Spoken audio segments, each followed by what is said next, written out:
మొన్న సీఎం రేవంత్ రెడ్డి వైజాగ్ని ఒక మాట అన్నారు. అంటే మాదాపూర్ అంతా కూడా లేదు, వైజాగ్ ఎందుకు మెట్రో అని అంటున్నారు. దీని గురించి మీరు ఏం చెప్తారు? ఎప్పుడు ఆంధ్ర వాళ్ళ మీద పడి ఆడవడమే. మొన్నటి వరకు ఈ నాయకులంతా కూడా మా ఆంధ్ర నాయకులు చేతులు మోసిన వాళ్ళు, మా ఆంధ్ర నాయకులు కాలు కడుక్కొని ఆ నీళ్ళు తల మీద జల్లుకునే వాళ్ళు. ఎన్టీ రామారావు గారు కానీ, చంద్రబాబు నాయుడు గారు కానీ, వైఎస్ రాజశేఖర రెడ్డి గారు కానీ, వైఎస్ జగన్మోహన్ రెడ్డి గారు కానీ, చిరంజీవి గారు కానీ, పవన్ కళ్యాణ్ గారు కానీ, ఇప్పుడు ఈ రాజకీయ నాయకులు చెప్పి పెద్ద పెద్ద నాయకులుగా చలామణి అవుతున్నారు. ఏదైనా మీకు ద్వేషం ఉంటే వ్యక్తిగతంగా విమర్శించుకోండి, అంతేగాని ప్రాంతాల మీద ఏంటి పడటం అండి. వైజాగ్ కోసం వీళ్ళకి ఏం తెలుసు? వీళ్ళది విశ్వనగరం అంటారు. గంట వర్షం పడితే మూసీ నదిలో కలిసిపోతుంది. విశ్వనగరం అంటే ఏంటమ్మా? ఒక న్యూయార్క్, ఒక లండన్, ఒక సిడ్నీ, ఒక దుబాయ్, ఒక సింగపూర్. చిన్నపిల్లలు అన్నట్టుగా చెప్తారు. విశ్వనగరం అంటున్నారు. మీరు ఇచ్చిన హామీ ప్రజలకు నెరవేర్చారా? మీరు హైదరాబాద్ తప్పితే మిగతా ప్రాంతాలు ఎక్కడ ఉందని డెవలప్మెంట్ చెప్పండి. మీరే ఏ ప్రాంతమైన డెవలప్మెంట్ అయిందా? అవ్వలేదు. వైజాగ్ విషయానికి వద్దాం మనం. వైజాగ్ మీద ఏడుస్తున్నారు కదా వీళ్ళందరూ. ఆంధ్ర చాలా మంది వస్తారు. మీరు ట్రైన్లు, ఫ్లైట్లు, బస్సులు చెక్ చేసుకోండి. మా వైజాగ్ వస్తారు, మా వైజాగ్ బీచ్లో మునుగుతారు, మా అరకు వెళ్తారు. అక్కడ జలపాతాలు ఉంటాయి కదా, వాటర్ ఫాల్స్, అక్కడ ఎంజాయ్ చేస్తారు, అక్కడ గార్డెన్లో దొరుకుతారు. ఇక సంక్రాంతి వచ్చినట్టు మా గోదావరి జిల్లాల మీద పడిపోతారు. కోళ్ళు పందాలని అవన్నీ ఇవన్నీ. మా కోళ్ళు తినేస్తారు, మా గొర్రెలు తినేస్తారు, మా బీర్లు తాగేస్తారు, మా మందులు తాగేస్తారు. ఇక మా శ్రీశైలం టెంపుల్కి వస్తారు, ఎంజాయ్ చేస్తారు. మా తిరుపతి టెంపుల్కి వస్తారు, ఎంజాయ్ చేస్తారు. మా పుట్టపర్తి వస్తారు, ఎంజాయ్ చేస్తారు. ఓకే, మేము అలా అనడం లేదు. ఎందుకంటే మీకు హక్కు 100% ఉంది. మనం అందరం ఇండియన్స్. మీ ప్రాంతం నుంచి మా ప్రాంతం రావచ్చు, మా ప్రాంతం నుంచి మీ ప్రాంతం రావచ్చు. పాయింట్కి వద్దాం. వైజాగ్ అంట బంజారా హిల్స్, మాదాపూర్ అంత కూడా ఉండదంట. దీనికి ఏం చేసి వైజాగ్ వస్తుంది? నేను కూడా అనగలను. మా స్టీల్ ప్లాంట్ అంత లేదు, మీ బంజారా హిల్స్ అని. మా డాక్యార్డ్, నేవల్ డాక్యార్డ్ అంత లేదు, మీ మాదాపూర్ అని. లేకపోతే మా పోర్ట్ అంత లేదు, మీ కోకాపేట, గచ్చిబౌలి అని నేను కూడా అనగలను. కానీ నేను అలాగ అన్నాను, ఎందుకంటే ఒక ప్రాంతానికి కించపరచు. వైజాగ్ వస్తే చెప్తాము. ఈస్ట్, వెస్ట్, నార్త్, సౌత్ చెప్పేస్తా లెక్కలు. ఈస్ట్లో బంగాళాఖాతం ఉంది, ఎంబీపీ కాలనీ ఉంది, చిన్న వాల్టేరు ఉంది, పెద్ద వాల్టేరు ఉంది. వెస్ట్కి వద్దాం. వెస్ట్లో సింహాచలం, గోపాలపట్నం, పెందుర్తి, కొత్తవలస ఇవన్నీ ఉన్నాయి. 40 కిలోమీటర్స్ డిస్టెన్స్ అండి ఈస్ట్ నుండి వెస్ట్ సిటీ. ఇక నార్త్, సౌత్కి వద్దాం. నార్త్ అంటే ఏంటి? ఉత్తరమే కదా. నార్త్లో ఏమున్నాయి?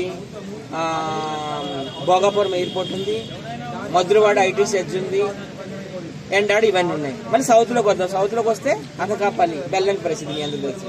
అలాగే దువ్వాడ, గాజువాక్, ఇవన్నీ ఉన్నాయి. సో నార్త్ నుండి సౌత్ డిస్టెన్స్ ఎంత అనుకున్నారు? అక్షరాల 80 కిలోమీటర్లు. భోగాపురం ఎయిర్పోర్ట్ నుంచి అనకాపల్లికి 80 కిలోమీటర్లు. ఇదంతా కూడా గ్రేటర్ విశాఖపట్నం పరిధిలోకి వస్తుంది. 80 కిలోమీటర్లు ఎంత ఉంది? ఈస్ట్ నుండి వెస్ట్ 40 ఉంది, నార్త్ నుండి సౌత్ 80 ఉంది. మరి ఇక్కడ లెక్కలకు వద్దాం. మరి ఇక్కడ హైదరాబాద్ ఎక్కడ స్టార్ట్ అవుతుంది? రామోజీ ఫిలిం సిటీ కదా. రామోజీ ఫిలిం సిటీ నుండి ఎక్కడ ఎండ్ అవుతుంది? పటాన్ చెరువు. ఎంత లెక్క అండి? 80 కిలోమీటర్లు ఉంది. 1 కిలోమీటర్ అటు ఇటు ఉండొచ్చు, 80 కిలోమీటర్లు ఉంది.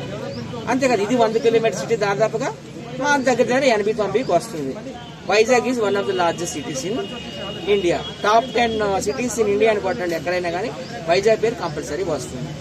వైజాగ్లో పోర్ట్లు ఉన్నాయి, ఎయిర్పోర్ట్లు ఉన్నాయి, ఇండియన్ నేవీ ఉంది, స్టీల్ ప్లాంట్ ఉంది, BHEL ఉంది, రామానాయుడు స్టూడియో ఉంది. ఏం తక్కువ అండి వైజాగ్కి? మీరు ఎంత కించపరుస్తూ మాట్లాడుతున్నారు? మీకు ఎంజాయ్మెంట్ కావాలంటే మాత్రం ఆంధ్ర కావాలి. వైజాగ్ బీచ్ల మీద పడిపోతారు, లేకపోతే అరకులో ఉండే జలపాతాల మీద పడిపోతారు.